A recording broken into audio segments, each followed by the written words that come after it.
Right. So, hi, Tony. So, you've been Saw County CVSO for 16 years. How has the CVSO position changed over the years? Hi, it has changed primarily from us being uh, just a initial point of contact and assisting and informing to much more in-depth claim management because of the access that we have now. When I started, we were very heavily relying on the claims offices that were inside the VA regional offices for information about what was going on with the claim. And now we have little to no communication with those folks because we can see live what's happening with a veteran's claim. And what that has done is it's really allowed us to do a much better and more thorough job of managing that claim because we can see some potential pitfalls before they happen, and a lot of time correct errors before the rating decisions are done. And so it's shifted that that part of the process from the regional office to the individual CVSO offices. In addition, the amount of mental health claims that we do is much greater than it was back 15 years ago, and so we're doing many more of those, and it's a good thing for our veterans, but it is of course once again one of the more time-consuming, intensive processes that we do as well. Okay, well, it definitely seems like things have changed over the years. What are some of the key things a service member needs to know prior of being discharged? Just that the myth that if they check a box yes on their separation checklist, on their medical checklist, that they're going to be put on med hold and they won't get to separate out or won't separate out for many months. This myth existed back in 1985 when I got out of the military, and it still exists today. And it's the first place the VA goes to try to find a reason to deny a veteran a claim for service connection. So use that checklist. It can be a really helpful piece of evidence when, whether it's sooner or later, a veteran files the claim for service connection. And it really rarely does a veteran get put on med hold. It's really just a matter of getting it on the record, and so that myth needs to be exposed for what it is. And the other thing the veterans can do if there's still time enough is to get seen for what's been bothering them, to be seen again for something they were seen for that still bothered them. But I'll give a quick example. I hurt my knee in 1981, and they gave me a big bottle of 600 milligram ibuprofen. So when that knee bothered me several times throughout the next few years, I didn't go back to sick call because I still had ibuprofen left.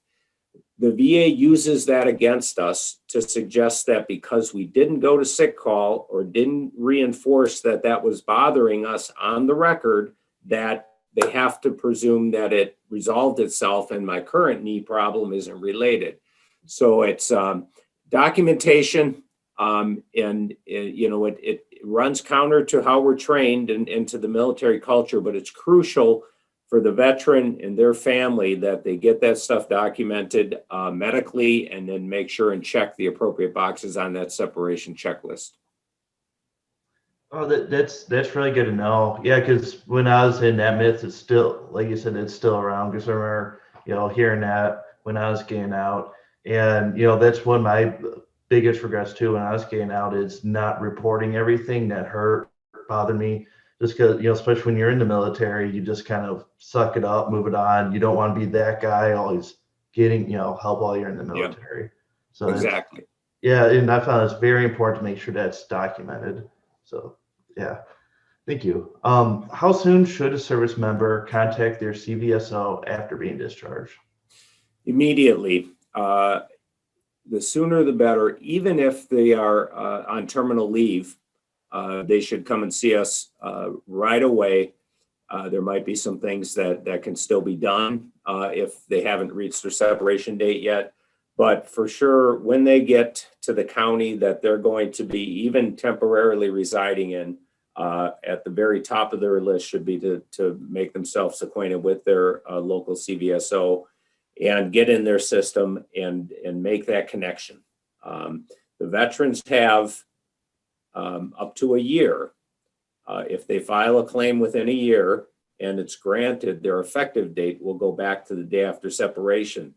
But so often we'll have a veteran that comes in 13 months after they got out and they get granted, several items, but they lost an entire year of payments because they didn't make that connection right away. It's good to know. Are county veteran service officers able to assist veterans from any county in Wisconsin? Yes, but with the big but. So we are, there's nothing legally preventing me from helping a veteran in a neighboring county, but I am a Sauk County employee, and my salary and my staff and all that is from the taxpayers of Sauk County. So we have to be respectful and mindful of that, and a veteran should always go to the CVSO in the county of their residence, unless there are some extenuating circumstances.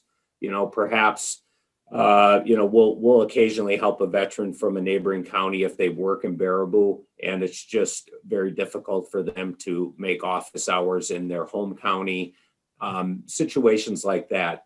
But wherever possible, work with your CVSO. And we all communicate with each other. We share ideas. We help each other wherever it's appropriate. And so the level of service shouldn't vary a whole lot. Although, of course, because we're counties, it depends on how that particular county board or administration feels, regarding veterans and how much they want to support that office. So you do have some discrepancies as far as staffing levels go, but yeah. Okay, that's good to know that you guys all do communicate and try to help each other out where you can, and I feel like that really helps with some of the gaps in veterans across the state. Indeed, very important, very helpful. Yes. Yeah, the last question I got for you, Tony, is what is the best way for veterans in your county to get in contact with you and your office? So for us, a best way is a phone call or an email.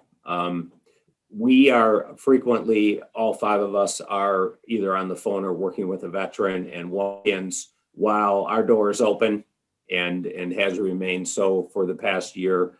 It is a good chance as not that we won't be able to meet and greet and help somebody if they just walk in. So we have what we have set up here, which works really well for us, is we have our email goes to everybody in the office, as well as any voice messages that are left, so that we're able to respond in a timely manner and make sure that all the calls and emails get followed up on. Our office email is vetservice@saukcountywi.gov. And our office phone is 608-355-3260. Perfect. Well, Tony, thank you so much for taking this time and interviewing with us. And we really touched on some good stuff. So thank you. You're welcome.